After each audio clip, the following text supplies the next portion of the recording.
In hindsight, I probably should have seen that coming. If this film proves anything, it's that, as talented as he is, Taika Waititi needs to be kept on a leash. I liked a lot of what he did with Ragnarok. Very funny movie, but if there was one thing about it that gave me pause, it's that it was almost too funny. Like certain things that really should have been played straight, like the destruction of Asgard, for example, were played for laughs, which really undermined the seriousness of that moment and also ended up not being funny as a result. Now imagine an entire movie like that, except all the other comedy doesn't work either. That's Thor Love and Thunder. Let's go over the good stuff first, because frankly there's not that much of it, and I just want to get it out of the way and move on to my issues with this thing. The villain is really good. Christian Bale crushed it. Gore the God Butcher is creepy, frightening, sad, tragic. The character is actually kind of underwritten, but Bale brings so much out of him, gives him so much personality and charisma just with his performance. I thought he was one of the better MCU villains in the last few years, mostly because Christian Bale is just great at what he does. The aesthetics are pretty cool. The whole thing is very visually interesting. I really like the contrast of regular scenes being bright and colorful and vibrant, while scenes in the Shadow Realm are all in black and white. The contrast of colors with that was a lot of fun. And generally, the movie looks really good, though there was the occasional VFX shot that made me wonder what the hell they were thinking. Femme Thor was not as obnoxious as I was afraid she would be. Don't get me wrong, it's still pretty dumb and cringy and kind of annoying, but I think they were able to sidestep the worst case scenario here. She's not there to replace, humiliate, or upstage Thor. She's there fighting alongside him, and she has her own story going on, but at the end of the day, it's still Thor's movie. Thor is still the guy. The one exception where this really struck the wrong note, though, was the scene where Thor gets stripped naked while Jane and Valkyrie just sit back and gawk at his naughty bits. It is every bit as awkward and hypocritical as it was in the trailer. If it was Jane getting objectified like this, the movie would expect us to be outraged because, oh my god, a woman's body is being exploited, how dare they? But because it happens to Thor, it's played for laughs. Enjoy the show, everybody! Ha ha ha! It's not sexism if it happens to a man. So yeah, they don't get a pass on that scene. But my overall thoughts on Femme Thor, I still didn't like it, but I was relieved that it wasn't a lot worse, because it very well could have been. Having said that, and here's where we can transition into my problems with the movie, Natalie Portman. Great actress.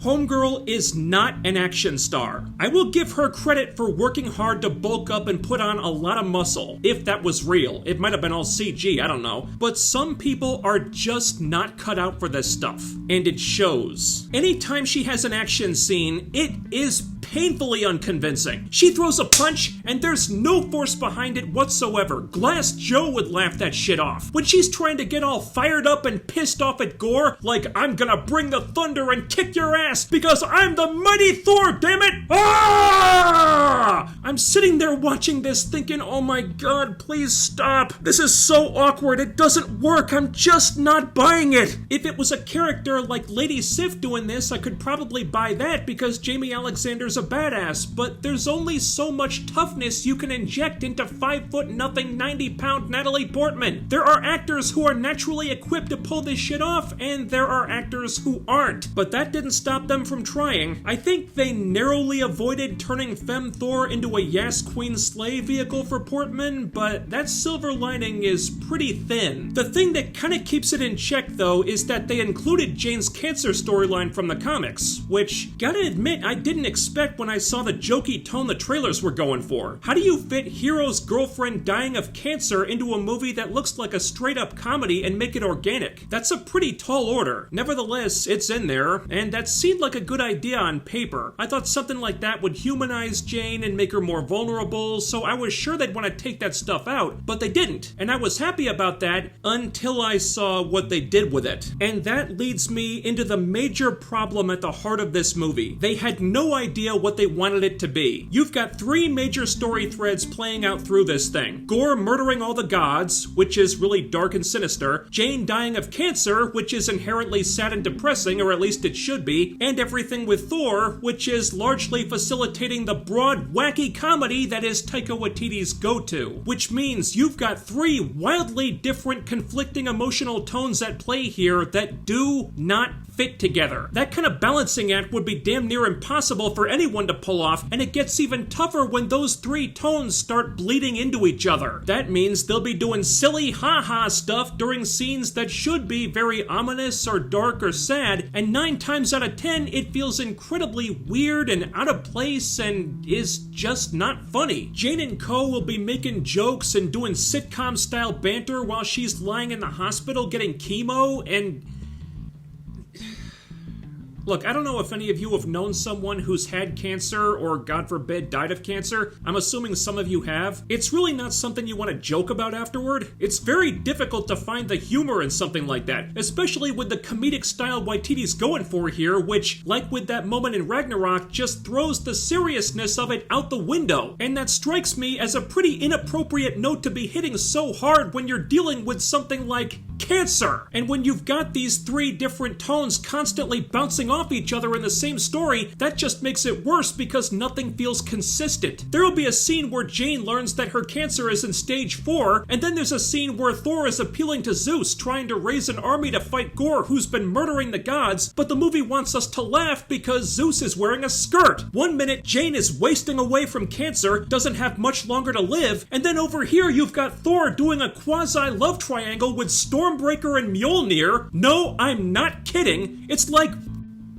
what the hell are these things doing in the same movie? Why did they ever think this would work? The actors are trying really hard to sell it, and they almost succeed a handful of times, but so much of this was so awkward. I know I'm using that word a lot here, but it's true. Some of the stuff with Jane was borderline uncomfortable because of this. Why would you want so much comedy and silly stuff in scenes that by all rights should be very serious? So many things in the movie are ruined by this, and that sucks because the movie is at its best during those rare moments when it's playing it straight and is allowed to be dark. That's why Gorr the God Butcher is the best thing in it by a mile, because he's a dark character in what should be a dark narrative. His daughter died, he was betrayed by the god he devoted his life to, and now he's slaughtering all the gods in an act of revenge. It's a dark f***ing story, and the comedy just doesn't fit. So when you throw all that sitcom shtick in there, you just end up spoiling it. A little bit of levity to diffuse the tension is fine, but they crank that shit up to 11. There's a little bit of levity, and then there's Stormbreaker, Thor, Mjolnir love triangle. Which one looks best naked? You make the call. And it's frustrating because there are good ideas, good concepts, good moments in this movie, but every time they introduce something that has potential to be cool or compelling or whatever, they throw so much wacky comedy at it, you can't even take it seriously. Gorr being the one exception. It really feels like Marvel got a little too drunk on Taika Waititi after Ragnarok hit it big. And then, hey look, Jojo Rabbit was great, an awards contender and all that junk. So let's give him Love and Thunder and be like, Taika, just do whatever bro, we trust you. And that was probably a mistake. Waititi definitely had too much creative freedom here, which I'm even more sure of now that I'm hearing about the stuff that didn't make the final cut, thank God. Why that was even filmed in the first place, I couldn't tell you. Even the script itself feels a little careless at times. There were some weird plot holes in this thing. Like, if Mjolnir could reforge itself, then why did they have to go through that whole dog and pony show to make Stormbreaker during Infinity War? Thor breaks out a new power during the third act that makes you wonder why the f***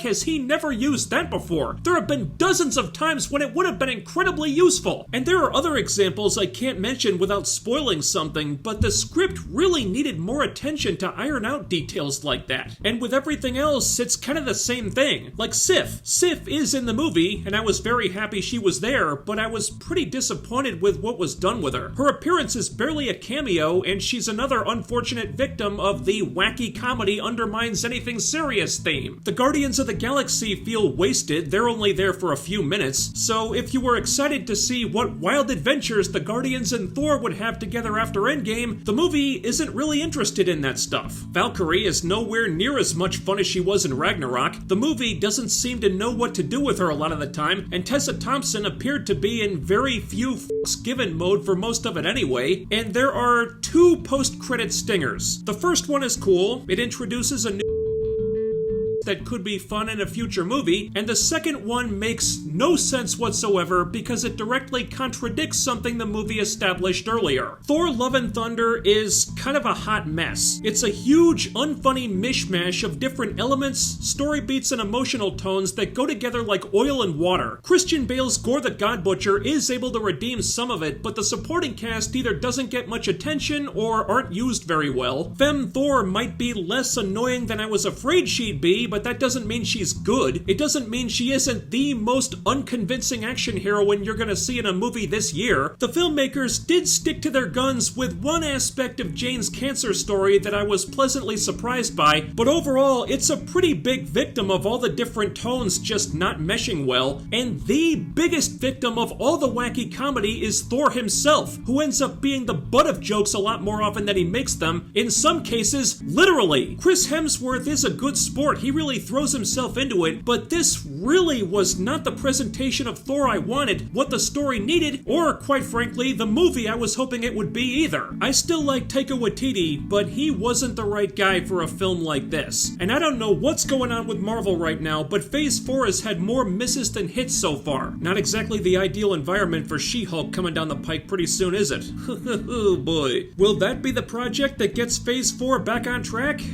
Yeah, probably not. Thanks for watching, everybody. Let me know what you thought about Thor Love and Thunder in the comments. Ding that bell icon and follow my social media to always be notified when I upload new stuff. I also have a live streaming channel. Links to everything are down there. And don't forget to thumbs up the video, share, subscribe, and make sure you're still subscribed, because what really deserves to get massacred by a pissed off Gore the God Butcher in an act of vengeance it frankly absolutely deserves is the YouTube algorithm.